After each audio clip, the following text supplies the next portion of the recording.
All right, why don't we get this, call this meeting to order? We'll start with the Pledge of Allegiance. I pledge allegiance to the flag of the flag of the United States of America and to the and to republic the republic for which it for which it stands, stands, one one nation, nation, under under God, God, indivisible, indivisible, with liberty and justice for all. for all. All right, let's get to the agenda. So first on the agenda is the consent agenda. Do I have a motion to approve? Motion. Do I have a second? I'll second. All right. Who did the motion? I'm sorry, I couldn't hear. Thank you, Chris. Yeah. That was me seconding it, Cheryl. Thank you. Okay, so anybody have anything that they want to discuss or pull off to discuss in more detail? Anybody? Okay. All right, all in favor? Aye. Aye. Any against? Okay. So we're down to number C, personnel. Appoint instructional technology specialist Kirsten Calkins. Do I have a motion? So moved. Do I have a second? Second. Okay, any discussion? Welcome. Yay. Board. Yeah, do we, do you want to just give us, the 5-minute tour, Laura? Sure. So it's Kirsten, even though it's a K-I-R, for Kirsten Costin. She's from Western New York, and she spent the last 5 years as an instructional technology integrator and director at Alfred Almond Central School. As a small school specialist, she has worked extensively with K-12 teachers and staff, and was a French teacher, having taught grades 2 through AP college. So she brings a wealth of technology, integration, as well as the classroom experience. And we are just thrilled to have her be joining the team. I know Elliot has been taking her, she was here today and toured the buildings and met lots of staff today. So Okay. we welcome her. And who will she be reporting to? Does it say in here? Elliot. Okay. All right. All right. But primarily it's more work for Caroline, or not for Caroline, but more integrating technology into curriculum. Oh, absolutely. They, Caroline, Kirsten, and Elliot be working hand in hand across content areas and course grades in instruction and technology. When does she start? Today? As soon as she's board approved. Okay. No, I would say, I mean, once we kick into remote next week, it would, really want to make sure we've got all hands on deck, not just, how much bandwidth is there, how much this is there, why is that not loading, but also somebody that can take a look at some of these classes, offer suggestions for better ways to run them. So anyway, excellent. Yep. All right, any May other I ask comments? a question? Yeah, go ahead. So as she's chiefly instructional, why would that be under a technology director? Do you know?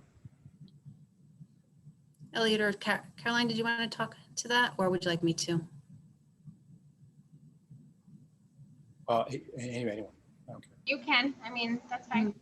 Yeah, really, she falls under the technology team. She'll be working closely with Elliot in apps and tools that can be used and adopted by teachers. So they do go hand in hand. They're definitely going to cross. They do have to collaborate, but felt it was best under the direction and supervision of Elliot. Yeah, I mean, my only concern is when it comes to, I don't want to say a conflict, but, got two things that are priority number one. In Elliot's case, I think technology comes first. In her case, I would think curriculum comes first. But I'm assuming you guys can work that out. Mhm. All right. Anybody else? All right, all in favor? Aye. Aye. Any against? Okay. All right. One of the sad moments of my life. Accepting a letter of resignation for the purposes of retirement for Bill Yeager. Just, I feel like I've known Bill for forever. So it's a sort of a sad moment, but do we have a motion? A motion. Do we have a Second, with gratitude for his service. Yeah, thanks, John. Absolutely. Thanks, Mr. Yeager. Yes, thank you. Yes, thank you. And enjoy. All right. If there's nothing else, all in favor? Aye. Aye. Any against? Good.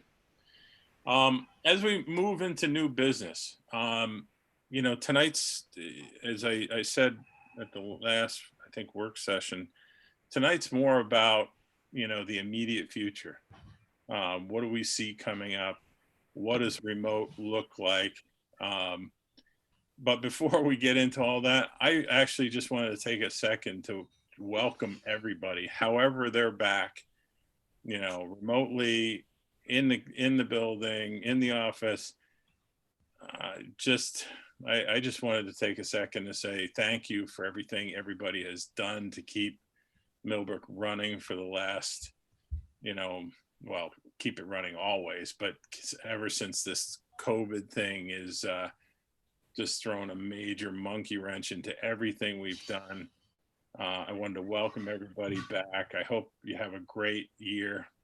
But I also hope that if you need some, and we've said this to Caroline and to Brian and to the principals, but if you need something or you need help, please don't take it as, as a sign of weakness. No one knows what this, what's going to happen tomorrow. No one knows what's going to happen a month from now.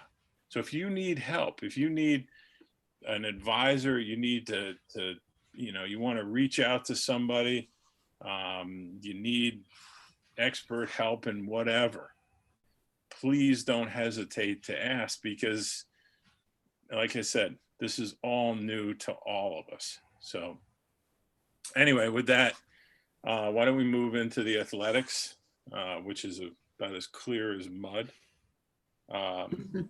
So do you guys want to take it from here? Sure, I can. Good evening, everyone. So to begin tonight, I'd like to share with you what we know regarding athletics. So first, Governor Cuomo announced that sports can begin on September 21st. God bless. Since then, there have been numerous task force meetings for many of the 11 sections throughout New York State. Our task force in Section 9 has been meeting to devise, examine, and discuss options that would allow for a successful return to sports. This past Friday, the New York State Public High School Athletic Association revealed 49 pages of guidance in a return to play for schools. This guidance includes instructions to maintain compliance with the New York State Department of Health COVID-19 standards by sport. In this guidance, face coverings will be required for practice and for sports where maintaining 6 feet of social distancing is not possible. Also, health screenings would be mandatory to identify potential COVID-19 cases. And handshakes, high fives, chest bumps, and hugging are banned. Our Section 9 task force has presented 3 scenarios for a return to play. Scenario 1 is a phased fall opening beginning on September 21st. Despite the many considerations for this scenario, this is not a consideration at this time, as none of the Section 9 districts have communicated that a September 21st start date is realistic at this time. As a matter of fact, Section 1, which consists of Dutchess, Putnam County, and Westchester counties, they have pushed back their start date at the earliest until September 29th. Scenario 2 is a 3-seasoned condensed model beginning on January 4th. The considerations for this proposal would include all sports and all levels are included in this model. And the New York State Public High School Athletic Association has presented this scenario as a viable option. And finally, scenario 3 is also a 3-season condensed model that would begin on November 30th. Again, these are some considerations, or there are some considerations and drawbacks to this model, similar to the other 2 scenarios. The biggest potential drawback is the possibility that if New York chooses to conduct championships for the winter and spring sports, then Section 9 would be excluded. However, November 30th has been set as a winter start date by the New York State Public High School Athletic Association. Finally, Mr. Hamill had a meeting today. At this time, Section 9 has voted to go with the task force recommendation of a November 30th start date for a return to play. This is a recommendation only. We would love to hear your feedback and thoughts, but before we do, Mr. Hamill, I don't know if you have anything else to add. No, just that, you know, it's been quite a process with the section. We've had meetings and discussions, but everything seems to be pretty hypothetical. And even the meeting today that we had, Robert Zayas was actually on the Zoom call, and you know, there wasn't a whole lot of questions asked, but it seems as though people within our section would like to try to get started. And many of our districts in our league, in the Mid-Hudson Athletic League, did vote for the option to start on November 30th. But obviously there's logistical concerns in terms of start dates. And I think that ultimately one of the things that was expressed was that it would ultimately come down to each district in terms of how they were going to handle the restart for athletics. So there will be a vote on Thursday within the Section 9 council that's going to vote to move on with the November 30th start date, which would also include the ability for schools to have off-season workouts and practices starting September 21st. So it's a pretty aggressive option that's being presented, and that's probably going to be approved on Thursday at their sectional council meeting. So I guess we'll be looking for.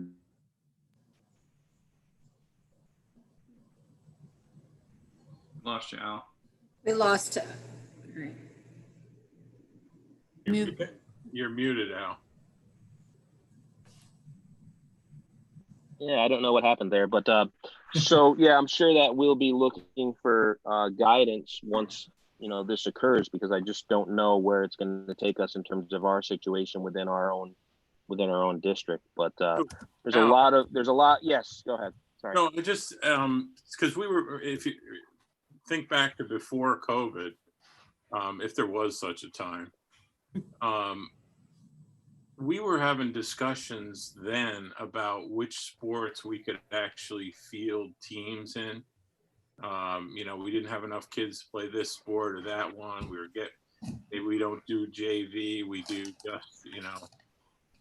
So have we taken a look at the sports that they're talking about restarting and then sort of bounced it off what we have as possible teams? You know, because I mean, if it turns out that most of those sports we don't have enough kids to play anyway, it's sort of a so what for us. But if it turns out it's the 3 sports we actually do field teams in, it may be tougher for us to push out. I hate to say this, but I lost you. Rick, if you could respond, because I did not hear everything that was said, because I lost connection for pretty much your whole statement. Yeah, Perry, if I think I understand your question, I think you're referring to the September 21st start date and the low risk sports that are allowed to presume if they were to go with scenario 1. Well, it's not just those. If you remember right, we were, and again, I'm the brain cells are fading, but I think we were talking about,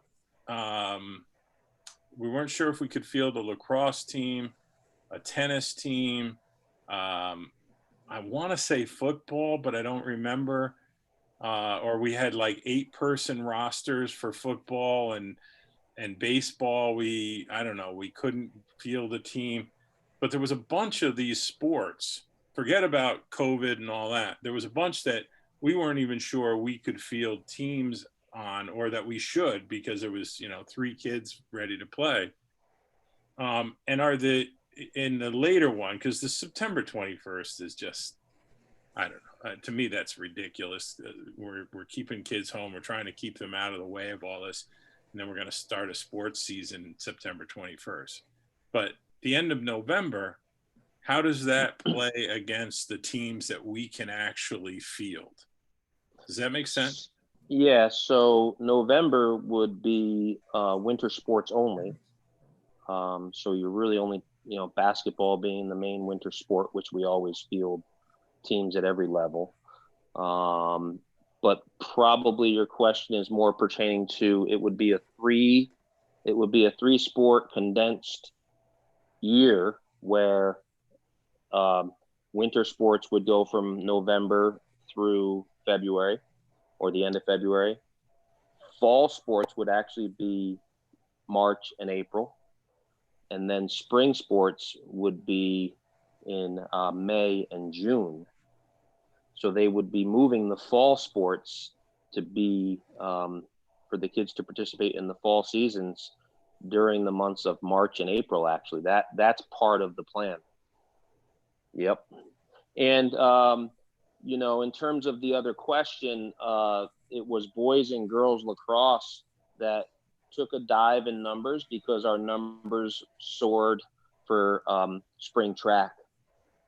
Spring track had 60 or 70 kids signed up, and a lot of the kids were moving from lacrosse spring track for whatever their reason. I don't think our overall participant numbers are down. They might even be up, but it's a matter of choice for kids in terms of what they're playing. And I would argue, with football, I just think are playing football. I think a lot of the concussion protocol associated with football that we were tough. Al, your reception is horrible. We can't hear you. From Weebatuck join us with a. All right, let me see if I can move to a different part of the house here. This is not, I don't usually have issues with reception at all. So let me try to go downstairs and see if I can get closer to the router. Now you're coming in fine. Okay, well, maybe that's it. I got this orange cat in my way here. All right, so so I don't feel like the participation numbers. It was really unfortunate with the lacrosse situation, because the coaches really made an effort, and myself, I made an effort to try to field those teams. But at the end of the day, we didn't want to start the season and then 2 weeks later have to discontinue it. Okay. Hey, Al, have you gotten a sense? But yeah, I think, yes. Sorry, have you gotten a sense of, the kids have to, when they sign up for the student ID, they have to pick the sport that they want to do. Have you sent out a survey or anything of what kids' sports they actually want to take? What's if it was available, would they be able to do it? Things like that. So we really have put a hold on the Family ID signups just because of the uncertainty of everything. I mean, we typically, once they have the signups for Family ID for the fall sports, we do that in the spring. So they're doing an interest or a sign up for a sport in the spring at the end of the school year for the fall. So that's an indicator for us in the summer participate in the fall. As we to the winter and the spring sports, it would be similar. We would have signups early on Family ID to get a feel for numbers, but the actual medical sign up on Family ID has to be within a 30-day window as per state ed law, that, you know, when they actually fill out the medical paperwork and have their physical and get cleared for participation, that has to be within a 30-day window of the start of sports season. We typically do signups on Family ID twice just for that reason, and to gauge interest in terms of what sports kids are going to be signing up for. And I would imagine we would do the same thing once we have an understanding of exactly what direction we're in for this year. It's kind of a quirky year. So what, I know one of the things that gets talked about, not so much by parents, but taxpayers in general, is the athletic fields. You know, when are they going to be open for walking the track and that kind of stuff? Is this September 21st date a target for opening our fields back up, or is there more to it than that? I think that's a question that I can't answer. That's more of a district question in terms of, I would imagine, you know, liabilities and things like that pertaining to when facilities can open up. I would imagine at this time, potentially they could, but I think that it has to be staffed to make sure that social distance guidelines are being followed and maintained. Laura, I don't know if that's something that you can speak on, or Rick. Just don't know, because that wouldn't be a decision that I would make at my level. I can tell you. Mm-hmm. Good, right? So the reason we closed the fields were when we got the paperwork, said the fields could be open if we had somebody up there all the time maintaining social distance. So I would have to have somebody up there all the time. So I didn't have anybody to put up there all the time. You know, it didn't make sense to have somebody sit up on the fields all day long to watch for social distancing. So we closed the fields. Yeah. So what's our thought on open? I mean, has there been any clarification on, you know, having somebody sit at an athletic field and watch it? I mean, how are other schools doing it? Do they actually have a person? So up to this point, all districts, you know, from March on, right through the summer, from the month of March on through the summer, all districts have had their facilities closed. With the opening of the school year, and I would imagine if schools are going virtual, as many are within our section anyway, I would imagine that they're remaining closed, I would think, because there's no athletic activity. And I don't know what the state has issued in terms of a facilities memo, in terms of, you know, playgrounds and athletic facilities and grounds in general.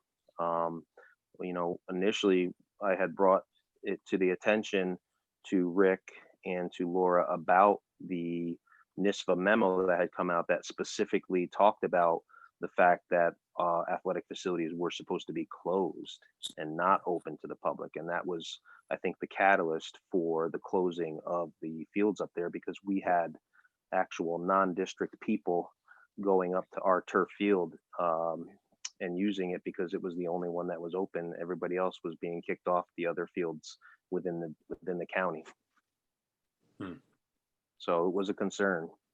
Hey, Al, is there any way that, I know that you can't use the student ID, but is there any way that maybe a Google form or something can be sent out to get a pulse on how many kids actually want to play and what sports, almost like a survey to the students, and obviously the parents know as well, just so you have an idea? Because, you know, I mean, last year you had some seniors, you know, they graduated. It's not fair to these other kids coming up. I mean, at the end of the season, You have kids looking out for scholarships. I mean, and parents that want their kids out on those fields.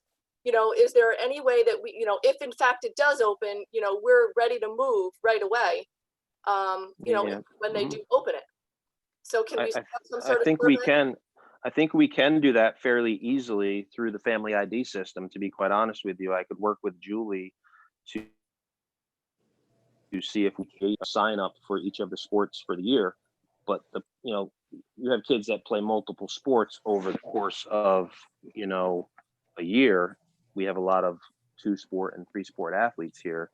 Right. I guess maybe a Google form or a survey could be sent out. Yeah, that could be a possibility. I just don't want to miss the opportunity. want I just don't want to miss the opportunity that if it does, if let's say they do open it and we're able to do it, that, now we don't know how many kids are going to go, we're not too sure. And then we have to get the survey out. And yet, I mean, at least you have an idea. So, whatever preparation Right. you have to do behind the scenes, you're ready to go, Yes. So right now, the November 30th start date would be for winter sports only. So it would be a matter to find out the numbers for girls and boys basketball and potentially cheerleading. But I mean, I think the bigger concern that I see is the idea of running a sports program when we're in a virtual setting or a hybrid setting, for that matter. To be quite honest with you, would we be willing to break our cohorts to be able to have kids participate after school in sports?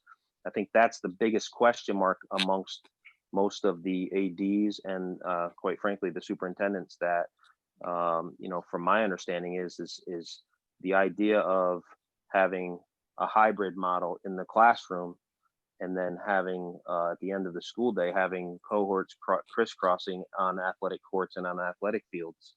So I think that's going to be more of a district level decision about how we're going to move forward. Al, I hear what you're saying, and I'm probably going to get scolded for this. I hear what you're saying, but I know right now there's soccer teams out there. There's track, there's travel teams for different sports going on right now. So these cohorts, as soon as I know we're all trying, every school district is trying to keep them apart. But listen, once they walk off that bus, these kids are in sports. They're already doing, baseball over the summer. They've been doing football, flag footballs being signed up for, and so on. Yeah. So, it's there. You guys, you're going to have to figure out, I don't see any way for us to run this thing to September 21st when there's no kids. Well, I shouldn't say no kids, but the end of November sounds reasonable if we can pull off, how we're going to do it. We got kids, so what are we going to run? 5, 6, 7 sports buses? Because, if you're going to practice every day, you're going to end up with kids that are home. Even when we get to hybrid, the kids are home, then we got to go get them, bring them in, have them play sports, take them home. It's going to be a zoo until we can get back to, something that makes sense to merge sports with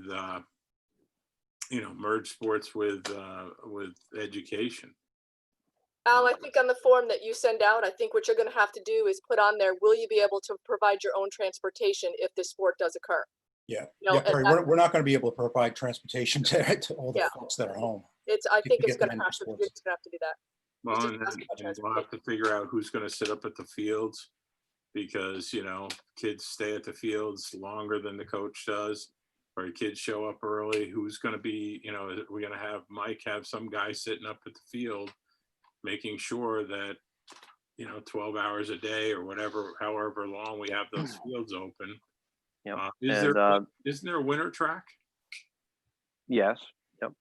So but winter track is, but it was discussed today in our section meeting, our league meeting, that winter track's probably not going to occur from a competition standpoint, because they're not going to be able to get on campus at Army West Point or on any facilities that would host an actual winter meet.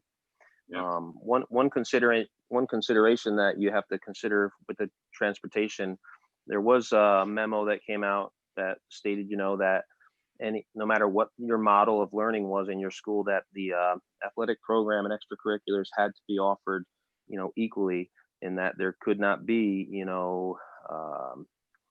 so let's just say a transportation issue. If a kid cannot get transportation to compete, I don't know what that entails in terms of the idea of equal opportunity for competition, no matter what your learning model is in school. There's a lot of factors that come into play across the board. So when, Al, that they sent out is.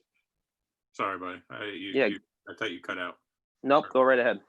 No, I was going to say, so how long would it take you to build a plan for, say the November, whatever that was, 31st or 30th,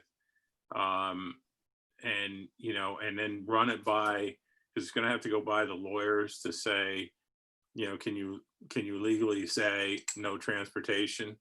Can you legally say, the track is, the fields are closed, even though the fields we're using them? There's going to be a bunch of those things that you're going to have to sort of document. It's sort of this almost a mini version of what we're going through with, what is hybrid going to actually look like when we get there. You're going to have to identify as many of the issues as you can. Do we have the medical staff? How quickly do kids get, a kid coughs in a huddle, does he get, like, the whole football team gets quarantined immediately? I mean, so there is guidance that was sent out with NISPA, the 49-page document. I mean, I'll just reiterate this to you guys. Like, in my mind, the biggest obstacle is if we come back hybrid, as long as the district is saying that we can have sports teams with a hybrid model, I can certainly devise a game plan for the winter sports to begin and to start as planned. But I think that's the biggest question I have for you guys would be, from a standpoint of coming back to school with students in a hybrid fashion, would we have to only have the kids within cohorts practicing? And I know that private organizations and kids are playing sports outside, but specific to our district, I think that's going to have to be something that, I can't make that decision about whether or not we can mix kids on an athletic court or an athletic field when we're doing a hybrid learning model. That would be something that, I would need some guidance on. okay. I have to ask a couple questions. So I believe our high school schedule is for dismissal at 3:15. Is that correct? 3:05, that's correct. 3:05. Does that pose logistic problems, Al?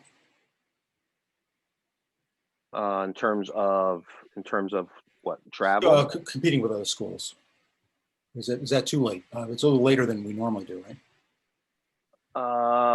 That's a good question. I don't think so, because immediately we're going to be only able to compete nearby anyway.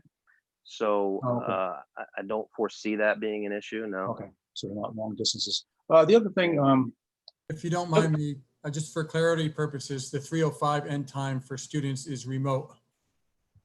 oh, I see. What about in district? In person? Hybrid? Oh yeah, hybrid. Yeah. In person, we're going to have to work that out once we start to devise our hybrid model.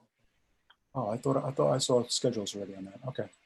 The other thing too is the fall sports would be March and April. How many of those things would be outside? Because you could have snow until I've seen snow until April 20s on the ground. I know we can do some removal. I don't know if we have equipment to remove it safely. If we won't destroy our field, but how would that work in March? It's a good question. I really don't know the answer.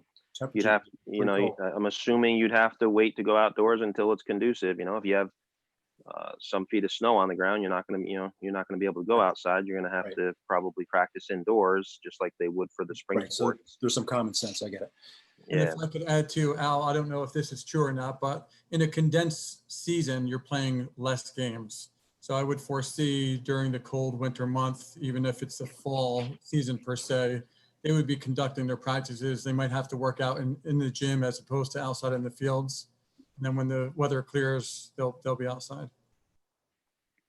Of course, you can't have too many people at the same time in the gym practicing, but right, you have to work out those things. Well, one of the That's why you have an solutions, athletic one of director.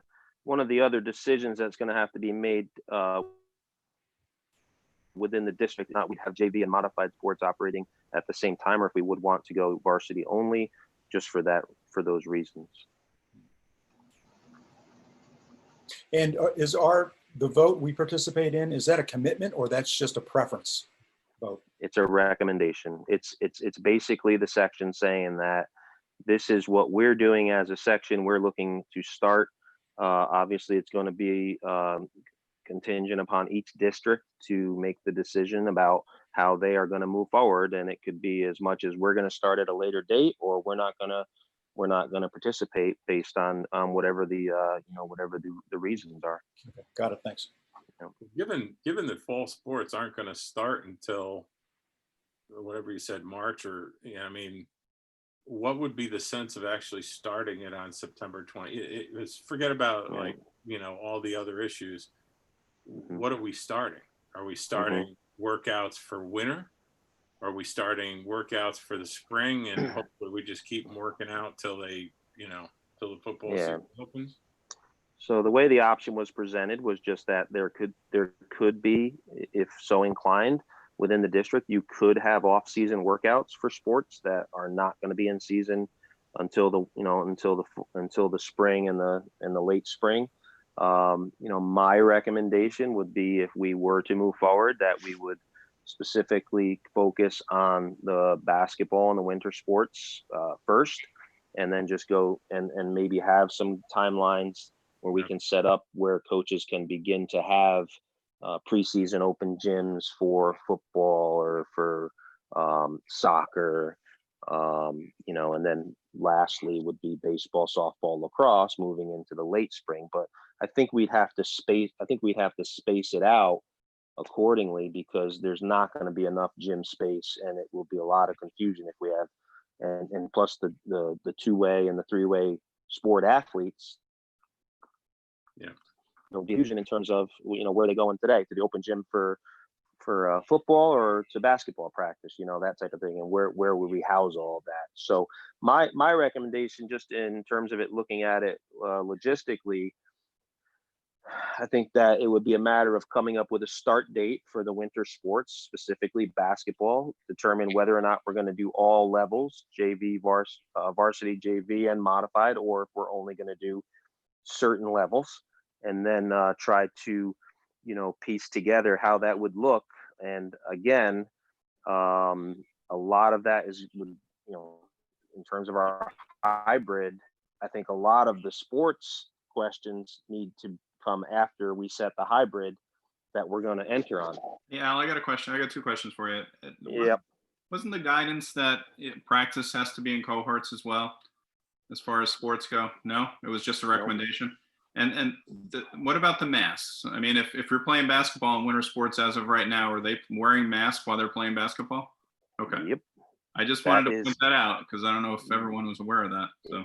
Yep. For all sports right now, the guideline is that from NISVA that all kids, they have to wear a mask unless it is prohibitive, from a medical standpoint for a particular student athlete. And I don't know what the documentation, if there even needs to be documentation associated with that to excuse a student athlete from having to wear a face covering. But as of right now, they're pushing for, and the guideline is stating that there needs to be face coverings for all sports. So I mean, the bottom line is the fall or winter sports don't start until basically December 1st. We've got a lot of work to do between now and November 1st, just to get, what is the hybrid model? What are the specifics behind it? How many kids are there? All those pieces that we've got to work on. All you really need is, does anybody have a problem with us supporting this November 31st date or November 30th date? That doesn't necessarily mean that Millbrook can't at the last minute go, yeah, we just, for whatever reason, we can't field a team or we don't feel comfortable mixing cohorts. But we can do that work in the late part of October. And our goal is to have a lot of this stuff worked out before by the first week of October, get everything in place, and then, hopefully come back with a hybrid model in November 1st or 2nd, whatever the first day of school is. And then, so between the first week of October and the last week of November, we've got a decent amount of time to work through the specifics of sports. I do agree with Claudia, though. We should start a pre-registration for the winter sports just to see what how many people are interested in doing it, and then we can make a better decision based on that. So Al, on that form, you can also leave it up to the parents and to the kids, whether if they want to play the sport, they're going to have to wear the mask. Is that something that they want to do? That could also be something on there that you can ask. And just to clarify, so yes, we are, or no, we are not having fall sports right now. There's nothing going on until when? So as of right now, I would say the section, it does not appear that there will be any fall sports in the fall season. Okay. The option that was voted and approved at our league level that is anticipated to be approved on Thursday at the section level includes the 3-season condensed model that would begin November 30th, and the other option was January 4th as a start date for winter sports. The November 30th date was created as a third option as almost a compromise in trying to get a start date that people were going to be happy with, as opposed to waiting till January. Because initially NISPA had come out and said that one of their recommendations was that it would be a 3-season condensed year with, as I described it, winter sports, fall sports, spring sports in that order, starting January 4th. So this November 30th date is specific to our section in terms of the section council coming up with this as an option that they put on the table to be voted on. And it carried within our league today that November 30th option was the one that would be voted on Thursday for the overall section, for the whole section. And it is anticipated that, based on what I heard today, it is anticipated that option with the November 30th start date for winter sports is probably going to be what the recommendation is going to be from the section for the entire section, not just the Mahal schools. But yeah, so I do not foresee any fall sports occurring at all within our section. There are sections like down in Long Island, there's a section I believe that has moved forward. And then, they got 2 sections, 8 and 11 on Long Island. One is moving forward and one has shut it down. So everybody's kind of positioning and establishing their own guidelines for within each section. So it gets a little confusing. And, but like I had mentioned to you earlier, I think ultimately it is going to come down to, here's the recommendation from the section. We're starting November 30th. How is our district going to respond to that in terms of how we are going to move forward? And I think being a more integral part of the hybrid planning, so that athletics can be a part of that equation this time around, if we are serious about getting our sports programs going, I think that my more direct involvement in the planning for the hybrid is going to be important as we present that as we get closer to November, December. Right. Can I ask Laura? You had mentioned in a memo that the team was leaning towards a January date. Now, has that changed? Yeah, when we spoke last week and just sort of talking about the safety and health and all of the complications, and that how when starting a team and practicing, it really goes against the guidance that we've been receiving from NICED, CDC and Department of Health, that don't mix your cohorts, make sure students are and staff are wearing masks, make sure that there's social distancing. And it seemed very overwhelming and almost impossible to try to open a school in some hybrid fashion and then add another layer of sports when there are still so many unknowns.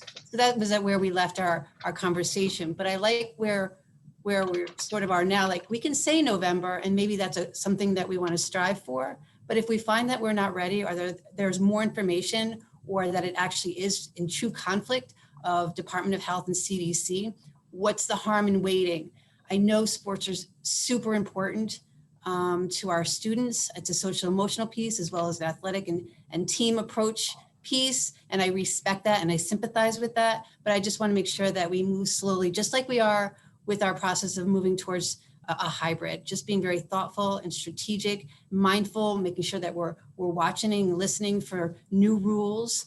And so that if we're able to say, well, November may be a goal, but if it doesn't work out, we're okay with shifting it to a January. And who knows when we hit January where we will be. We also worry about it's flu season. So, we're already finding out like sniffles and sneezes and coughs and trying to how do we deal with that? Are we sending folks home? Are we putting them in isolation rooms? We're just figuring out even the smallest nuances of this new world that we're entering. Today was our first day of staff, and there were a lot of questions, unanswered questions. So as we move forward, we'll of course struggle with these unanswered questions and hopefully find them in a time where we can truly feel confident in opening our fields and our playgrounds to the community and our students. Yeah, Al, I have a question for you. If we went and I'm not saying I prefer one or the other, I'm okay right now at November 30th, but if we chose January 1st and the region chose November 30th, are we pretty much forfeiting all of our sports? I don't know the answer to that. I think that would be something I'd have to bring to the section to find out, whether or not our winter sports would be able to operate on a delayed start in terms of how the schedules would work. You're really only talking about probably a 2 to 3 week window there in the month of December that the teams would be practicing and potentially playing games, in addition to whatever holiday tournaments might be going on at that time. So I think it's a good question, and I would anticipate there were, other superintendents and other districts that were that voted for January 4th and the new year as a start date. So there might be other schools in the same boat. I just don't know what that would look like if we were to start 3 weeks after the rest of the section started. Right. And are you getting guidance, Al, on something that you can provide to the coaches on, I'm assuming you're going to have to, sort of curtail training. You can't have somebody, well, we used to run steps, and you can't have people running steps with face masks on and then overheating or passing out. Have they been providing you guys with guidance on how to explain it to coaches? Yeah, I know you used to do wind sprints, but you can't do that anymore because they're going to be wearing masks. And I made that one up, but Yep. So good question, real good question. And I guess the answer would be that I know NISFA has the document that they just supplied last week. I'd have to go through that with a fine tooth comb, but I think there are a lot of those types of nuances that are included in that document, and including like, the water, students have to bring their own water supply, their own water bottles. We shouldn't be supplying a water cooler. Each student athlete should be bringing their own water supply. So all of those things are things that, yes, we would have to, and I would imagine that there would be further guidance that's going to come down in addition to whatever is in that guidance that came out last week. It's a pretty detailed document that they sent out, but I do hear what you're saying. okay. Hey, Al, how long do you think it'll take you to get a survey out to the parents? And also, I have a feeling you might get more kids than expected with all the kids that have been home since March, the parents might be like, no, you're signing up for the sport, whether you like it or not. So I think, I mean, I say that facetiously, but, is this something that you're going to send to the entire, from middle school on up to the high school? Is this a survey that you'll send out to those grades? So this what would make sense to me would be a survey for winter sport basketball as a step one. Are you thinking or requesting or thinking that I should be sending a survey that's going to ask about all three seasons, or are we going to focus on taking step one first with the winter sport, which is probably going to be just basketball, because unless we're going to practice indoor winter track in our hallways like we typically do and not compete, because I don't believe there's going to be competitions. And then, but the main thing would be the basketball teams. Do we want to go varsity, JV, modified? And so I can put that out there to find out what our participation level is going to be for basketball. And I think that will actually be important information to have, Claudia, as we start to plan for the hybrid reopening. Oh yeah, I would think so, but that's Yep. But I would probably start with step one with the winter sport with basketball to see if we can get that off the ground and make that part of our reopening, and that might actually help to inform the things that we do as we start to entertain the fall sports season in March. I know it goes without saying, but just be careful sending surveys out that, say things, when we begin sports on December 1st, and then all of a sudden everybody's, roaring to go on December 1st and we have to shut it down, and then all hell breaks loose.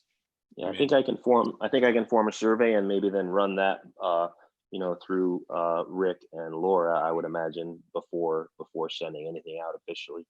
Yeah, you're just asking a survey of how many, if your students want to play, you're just really asking to see what's happening. This is all going to be an if. This is all what if we open up, what can we do?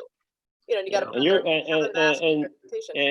And you're right, Claudia. There may be families that elect you could go either way with this. There may be families that elect not to participate, and there may be families that are electing, you've been sitting around for such and such a number of months. I want you to get out and I want you to participate. So I definitely understand what you're saying, and I think we can get that going. And I think the wording of it also is going to be important to make sure that it's based on real world, not just saying that this is a definite that's going to happen, because ultimately that's going to be something that's going to have to be decided on in the hybrid, that's going to be approved by the Board of Education. And a lot of it's going to come down to the later guidance. I mean, my grandson's playing whatever Pop Warner football, but the practices are you have to bring your own ball. Your mother or your father is the only one allowed to hand you the ball. So, there's actually very little football going on. I mean, it's great for them to, get out and be outside, but who knows what the guidance is going to be, in the middle of October on where you can play, when you can play. But do keep in mind, if we open up the fields for sports, then we're going to get a lot of pressure to open the fields up for taxpayers that paid for them to use them. All right. Anything else, Al or Rick? Nope. Okay. All right. Thanks for having me. Thanks, Al. Thanks a lot. All right. Take care. Care. Let's see here. All right. Where is my agenda? Okay. New York State Comptroller's audit. Brian or Laura, do you guys want to kick it off? It's all yours, Brian. It's very exciting times. You're on mute. You're muted. Well, I was just thank you for allowing me to have the audit. So yeah, we have been selected on to be able to engage in an audit with the Office of the State Comptroller. This is generally once every 5 years. A school district will be selected, and it's our time. So we got a phone call from the State Comptroller's office. They want just a notification to let us know. That came to Laura directly, and as soon as we heard State Comptroller, we said yes, we're ready. So we did have our kickoff meeting on Friday, and that's our entrance meeting. And John Rudy was gracious enough to join us. And it was Laura, myself, and Ashley Burhans, our treasurer, and they went over the typical process. That's really all that they did in our opening session. They talked about how they're going to engage in the normal risk assessment for us, which is going to include going over payroll and accounts payable, accounts receivable, our general fiscal management, including fund balances and extra class accounts and IT. So they'll do that risk assessment, and then as a result of that assessment, they'll decide what area they're going to choose to focus in. And then they let us know that it could be anywhere from 2 months to 6 months in length. And it's going to happen a little differently this year. Yeah, so it's going to happen a little differently this time. We're going to be uploading an awful lot of documents as opposed to having them on site. Typically, they'll come on site and they'll inhabit a room for a little while and just ask for documents. And so all of our interviews are going to happen online. It'll probably be true that they'll be here on site a couple of times, but nothing in depth. But there's going to be a lot of document uploading, and they went into what happens is after this, they'll issue some recommendations. They'll issue some recommendations that are written. Recommendations that are written generally would require a corrective action plan, but they do engage in a process first. So they'll say, they'll give a draft of a plan and then invite you to sit with them and have a conversation about what their recommendations are, and maybe we might have some suggestions about why it shouldn't be included and reasons for why we do things. And then there'll be a final draft that's issued, and that's when our response to the final draft would be appended to their document, and then it would be published. So it's an interactive process that's geared towards continuous improvement. So we're in, and in fact we've started today. They requested some information about retirement documents. They do a retirement audit for anybody in the state retirement system, not necessarily in the teachers' retirement system. So we've begun uploading today. John, anything that I might have missed? No, it's the board is not really involved until the end. It's, I look at it as, you can look at it that you're paranoid about, they'll find something that you're surprised about, but it's really, I think it's a constructive thing. They're trying to help, better prepare us. Validate that, so. Just for the public who, either is listening now or listening in the future, this has nothing to do with COVID. It has nothing to do with remote learning or any of that. This is sort of our turn in the barrel, and I'm sure there's more to it than that. But this is like business as usual. These audits. Yeah, every 5 years. Yeah. I just wanted to make sure, if the public is paying attention, that listening to this, that they understand this isn't, there are a variety of topics, places they can go. They can they've been known to go into the IT area of schools and determine if there's not enough controls, could be passwords or who's got authority or backups or all that kind of stuff. I've seen just variety of different areas. They could be looking at your some of your funds. The unexpended funds, so a lot of different areas. Okay. And how long do you think it'll take, Brian? Well, they said anywhere from 2 to 6 months. So our last one did probably last about 5 months. But listen, they came out and they just wanted to make clear that there's going to be a level of cooperation that we can expect, and just a mutual respect for timelines are tough in COVID world. They're challenged because they're working from home. We're challenged because we have a lot of stuff going on. So it could be, if I were to guess, and this in a dime and you can make a phone call, as they say, right? But I'm going to guess about 3.5 months. Okay. All right, any other questions for Brian or John or anybody? Okay, thanks, Brian. Good thing. All right, so the next section, section E, is really sort of a two-part meeting. What we're looking to hear tonight is, here it is. This is, because even if it was hybrid, it would be 80% remote. So we have to get this right.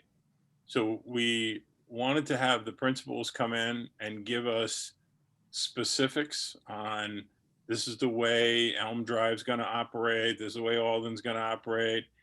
Teachers are, going to be in this class and over in that class. What are the, if and what are the open issues at all 4 levels? So it's really, this meeting is to talk about what is remote, and are we, make sure we're ready. But it's really more to inform us and to inform the public about the remote model, when kids are home. And then the follow-up to that later in September is, how's it going? Whatever I think it's September 22nd is the meeting to, sort of, have we had any issues? Have we resolved them? Do we need to do anything different? So with that, I will throw it to Laura to kick it off, and then we'll go from there.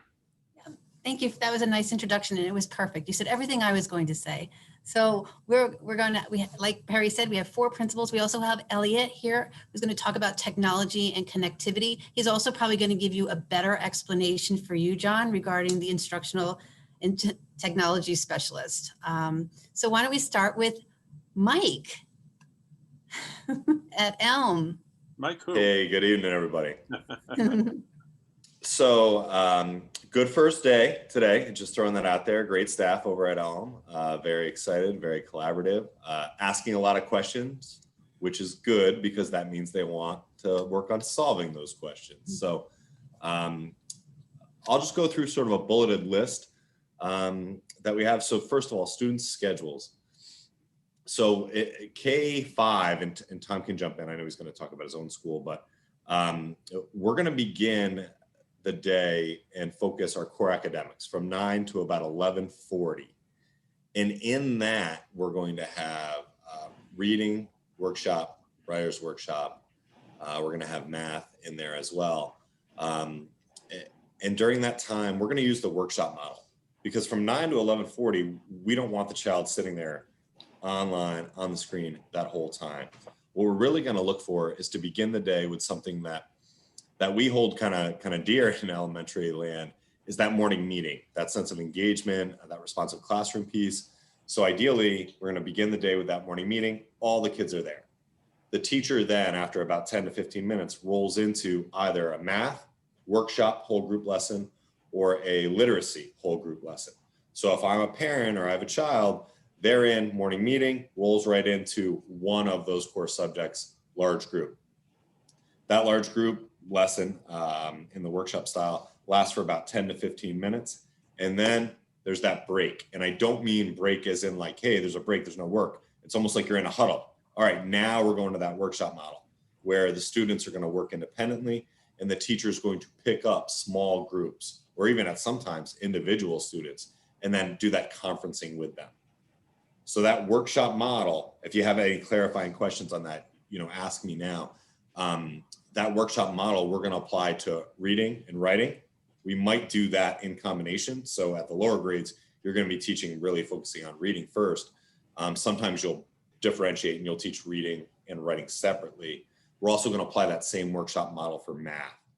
So from that block, from 9 to 11:40, we're going to look to have the teachers bring all the kids together for really three different situations. It's the morning meeting, which then rolls into the second situation, either math or literacy, whole class. And then again, after individual conferencing, then you're picking up either the literacy or the math and doing that same sort of model. And that runs till about 11:40. So any questions on the workshop model for the core? Mike, are there concerns with the younger students being able to navigate in and out of work groups and coming back to the main session, or kind of jumping around? Yes, absolutely. That's a huge obstacle. I have 2 elementary students myself, and I saw it all through, March till June. So we're working on different solutions. Our big message is that this is going to be a lot of trial and error. We need to find what works for you.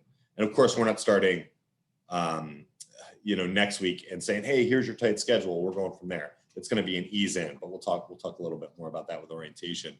To answer your question, that's a big obstacle, and we got to figure out what works. So today we talked about, there's a couple ways you can do it. You can have set small group timeframes. So always know that at 10:10, 10:25, 10:50, I'm running my 3 groups, and then plug kids into them. Maybe you alternate groups each week, or this might work better for the younger grades. Just assign each group a time, or assign each student a time, so that they're always getting that check-in at 10:10, whether they need it or not. Or like out of 5 days, they might only need that check-in twice, but at least you have that time block. So we're entertaining a lot of ideas on how to do it, because absolutely, that's the issue right there. How can we get them to toggle back? I was just thinking whenever possible, you should plug the teacher in instead of having to plug the student in. But I mean, that might be not able to do. I don't know. I think from the tech view, I understand what you're saying. That makes complete sense. We just don't want the child, having to be staring at that waiting. So I think that's actually probably what will happen. Like if the student can keep that up on the screen over here while they're doing their independent, and then all of a sudden, oh, hey, Mr. Terrell's back. Okay. So I think the kid won't look at it that way, but I think backstage, that is probably how it'll work. And how are they developing it, Mike? I mean, are the first grade teachers getting together and, figuring out like who's going to teach what the format will be? If we should record these because it'll let them go back and listen to them, or if they're sick, they're, I don't know, whatever reason they're out sick and want to catch up. I mean, who's building, those plans, curriculum by curriculum, grade by grade? And I mean, this is all the principals can kind of chime in, because I'm sure it's actually a different story for each, because just of the maturity levels of the kids. But in Elm, what are you thinking, Mike? Yeah, so your question's kind of general, so let me know if we're going towards that answer. So take first grade for instance. They'll figure out what skill set they want to deliver when they do open it up, and say, all right, for our first reading workshop, what do we want to do? And what does that look like over the course of, let's just say, like a week, 5 days. And so the 3 teachers, we're fortunate to only have 3 at each level at Elm, will get together and say, all right, for the mini lessons, if we're doing 5 mini lessons for literacy, and then we're doing that small group coaching, how do we want to work the content?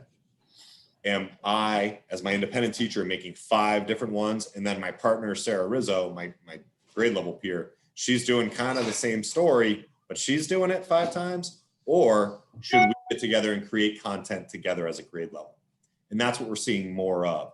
So they're going to say, okay, so in the writer's workshop model, the first skill that we're teaching, this is how we want to go about it to create that content for the whole group meeting. And so they're going to share the experience with that.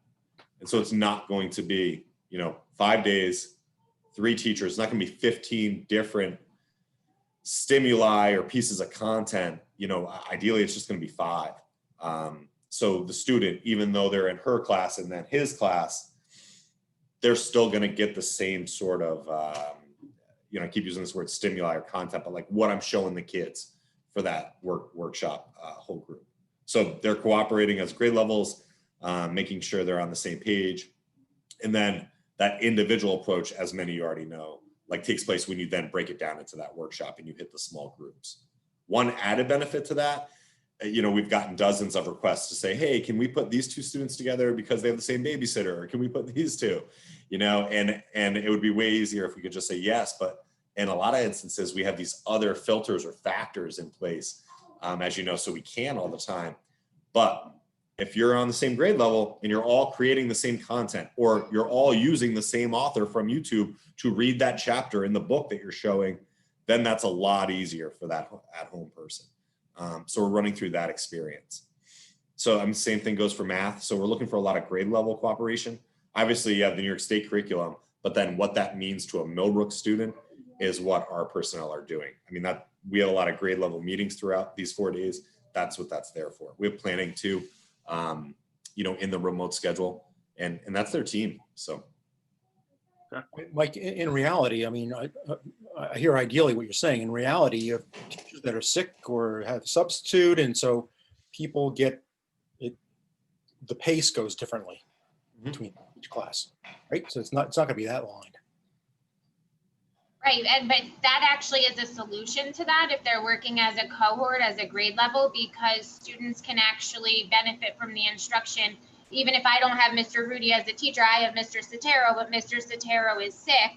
Mr. Rudy has this lesson planned and maybe possibly in some cases even videotaped, or they have, like Mr. Sotero said, they have an author from YouTube who's actually doing the reading, the read aloud book, the first reading through, and then maybe the teachers will do some follow-up work with it. And that actually is a benefit, that if we're cooperating, someone could easily step in, as opposed to if everyone is operating in silos and on different paces. It makes it that much harder if someone does get sick to just step in and to be able to keep, that classroom or all classrooms going. In fact, we had a first grade teacher say that exact thing and say, all right, so what do we do? And then they were talking about this and they're like, oh, wait, if you're going to make that with me, we're all right. It looks a lot different, even remotely, than back, long ago when like the substitute's coming in the door and here's the lesson plan. So our reliance on subs may be a little less, you're saying? Yes, absolutely. And how would a sub, is this a challenge for a sub coming into this environment? So it's remote at Elm. There's no students coming in for self-contained. So I'm not sure if this is the answer, but I'm not sure if we need a sub if it's going to be a very short-term absence for a grade level. If I'm the only first grade teacher to go out and it's not a long-term, 14-day quarantine absence. It's, my son's sick and I have to take him to the doctor for something else. Then they might just be able to pick it up. I'm not saying that officially, but that's what this sort of planning allows for, especially if they share Google Classroom codes. Yeah, and that's one thing that we talked about is, in this planning for the continuity of learning and instruction, we've talked a lot about things like what Mr. Sotero just said with sharing Google Classroom codes, putting possibly your administrator and definitely others on your grade level or in your content department on your Google Classroom, so that in the event of needing a sub, there is no gap in instruction, especially because we are very well aware of the fact that should someone fall ill, truly ill, it could be a time span, right? And if they really are sick, we don't want to have to bother them with, at that point, trying to get on their Google Classroom. So being proactive, making sure that other people have the ability to just step in. And now we have a sub here, and that person can just pick up and go from your Google Classroom, what you had planned, and work with your colleagues to step in and just keep that continuous learning going. All right. Sounds encouraging. Good. So that's our morning block with the core instruction with your literacy and then your math. And then obviously there's lunch break. And then what Tom and I have done is create an afternoon beginning at 12:20 to 3, where there's 4 blocks of 40-minute time. And in that, we're putting things that they're not less important by any means, but there's more flexibility within those 4 time blocks. So imagine if they were just 4 periods. In that, you have things like AIS, you have resource room, you have this win period, which we've heard secondary talk about, which is the what I need period. That's the time where a teacher can say, all right, so I have 18 kids. I haven't seen these past 2 days. I can now check in with their families. I can call them, even set up a video conference. Or I am seeing 18 of my 18 students, but these 2 have been off the past 2 days. I want to know what's going on. That's my time to check in with them. You might see at the high school, it's a two-way street. So the students are pushing into that time too, almost like office hours. But in the elementary, we know that's not going to happen. So during that block of time is where there's a lot more individualized or small group instruction. You also have the social emotional piece that's going to rotate through those blocks. That's being done by psychologists, our librarian with social stories. Tom and I even are going to get in on it with some stories and like lessons, you know, and during those 4 blocks is where we'll see that flexibility just to kind of keep a pulse on really what's going on outside of the content. Also, one of those blocks will be the specials for our staff or for our students. And right now, what we're looking at is having our special teachers for each week create a recorded lesson as well as a live lesson. So in this, let's say we all know that online learning is going to be tough sometimes for our youngest students. So if the students just kind of had it by the time their special rolls around, at least there's that recorded one for like maybe when mom gets home at 6 o'clock, they have something they can go to. So that's why we created that afternoon with more of that flexibility. So it's more small group, our specials are in there, more enrichment, more personalized instruction. The other thought behind it is if we can only get a couple of hours in the morning for our students to really focus in, to put that core right from that 9 to 11:40 block. So that's the student's schedule. Questions on how it operates or even questions about what do you think of it? Well, I have a question. Oh, go ahead, Jen. Really quickly, I know that Elm students get like, and I'm not sure the names of the books, like a math book, like a workbook kind of thing. Sure. Will they be like mailed to the house? Like, will they be utilizing it, or is everything online? Nope. So great question. Do you want me to jump to like distribution of textbooks and that? You want me to just go over that right now, or you want to wait till we do that? If it's later, that's fine. I don't want to get out of order. Okay. My only comment to you, Mike, is, and I said it earlier, you know, if your teachers are working on a module and somebody says there's gotta be an easier way, don't tell them, make sure they understand. Don't just sit on that. Get a hold of Elliot, get a hold of the new technology person, get a hold of Laura and say, I think we need to get a consultant in for a day, whatever it takes. Don't let them, you know, struggle trying to figure out, you know, how to work around something in like Google Classroom. Just tell them to bring it forward. It's not a sign of failure. Nobody's done this before. So let's, you know, we gotta have to work together to make these things as good as they can be. Thank you for saying that. You know, that kind of echoes our message this morning. And we appreciate all those resources that are out there. That's good to know. I mean, that's that collaborative approach. Like, as you said, you know, some of this is going to be trial and error, and we have to really figure out what works. So Mike, do you want to just explain a little bit about how the Ed Camp's going to work the next couple of days and how we're going to get some ideas for Kirsten to work specifically with our staff on? Yeah, I was thinking you were going to ask that when Perry said that, because it kind of lends itself. So obviously, like in the workshop model, K-12, you try to be as prescriptive as possible to then figure out what does each kid need in front of me and then target what they are. So we're going to take that kind of what you just said, Perry, for the training that's coming up. So we have 2 forms of training over these next 3 days. The first is Ed Camp. And for those of you who aren't familiar with Ed Camp training, that's something that's come out of the past decade where it's more of a workshop model. So for instance, some of the topics might be toggling back and forth, just as you said, between small group and large group remotely. And so in that training, it's not your classic like chalk and talk. We don't bring in this advocate from, you know, I'm not sure, some Pearson or something, and they're going to tell us how to do it. Instead, people go into that room who have experience with this or want to know more about it. and they workshop it. They talk about best practices. They talk about what they have tried and didn't work and why. And they troubleshoot those issues in that way. And so we're running an ed camp. We're doing 2 sections tomorrow, and then we're doing 2, what's today, Tuesday? So 2 Thursday.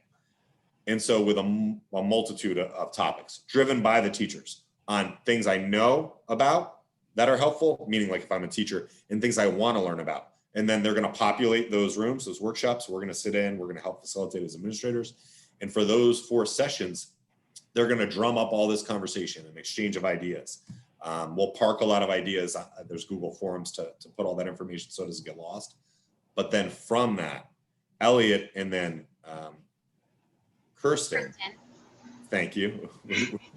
We're going to derive, all right, so everyone's talked about these 8 things. These are the 3 that hit really big. Kirsten's now going to be that direct instruction, chalk and talk. All right, the high demand is this, this, and this. That's what my training is Friday. She's got a great toolbox that we're going to utilize.